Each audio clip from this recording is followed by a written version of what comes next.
I moved into the 7th Ward a few months ago after buying a house on the corner of North Roman and La Harpe Street.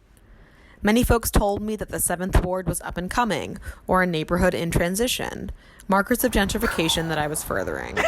Within a month of moving, the corner where I live went under construction, with new mansions and redone shotguns selling at high market rates.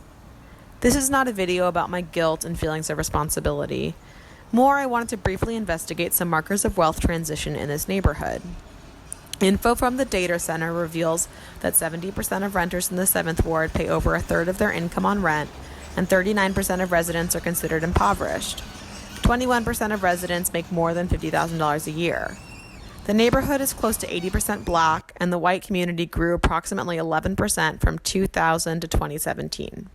I spoke to my friend Frank at Jane's Place about housing in the 7th Ward.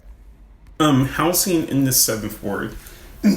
From my perspective, just anecdotal, I think that the 7th Ward is a really interesting neighborhood in terms of New Orleans housing, because it has all these aspects of deep poverty still, but you still see a level of gentrification, which like very well-resourced upper middle class folks are able to buy houses, some for vacation rentals, some to live in. The area right around Broad and St. Bernard, those people are often attracted to it because they want to be in places like Bayou St. John, they want to be in the fairgrounds, they can't access those areas, so 7th Ward is the next best thing. As well, there's a number of investors and developers who are interested in the area. What do you make of all the construction in the neighborhood?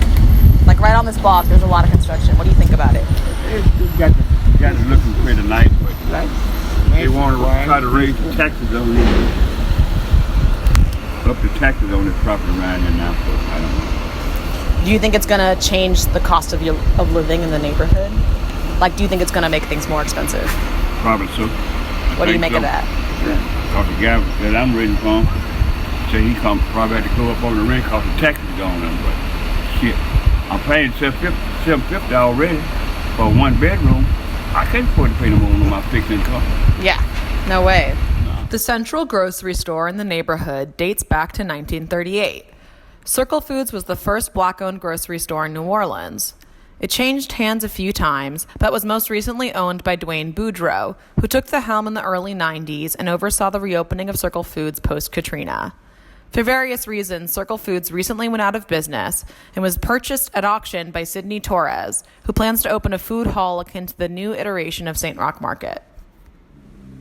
The other grocery store in the neighborhood is the Dollar General Market.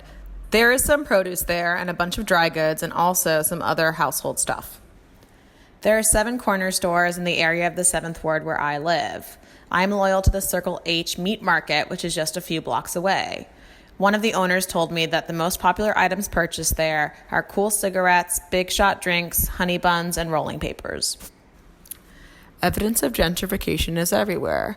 You only have to go down the street from Circle Food Store on St. Bernard Avenue to check out how many bars have been flipped from black ownership to white ownership in the last decade or so. It's not to say that there aren't black-owned businesses and bars on St. Bernard Avenue. There are still a few, but one of the last remaining, the other place, is up for sale. While there are a number of newer businesses in the 7th Ward that cater to white folks, there are also some well-known black-owned spots like the Buttermilk Drop and neighborhood places like Danny's Seafood and Hook's Seafood. Centers of culture in the neighborhood include the Community Book Center, the Southern Rep Theater, and Claiborne Avenue, where second lines and community gatherings happen frequently. In summary, this is a cursory look at the 7th Ward, the neighborhood that I live in and the neighborhood that I love. The question still remains, will this neighborhood remain accessible for those who have lived here longer than I have?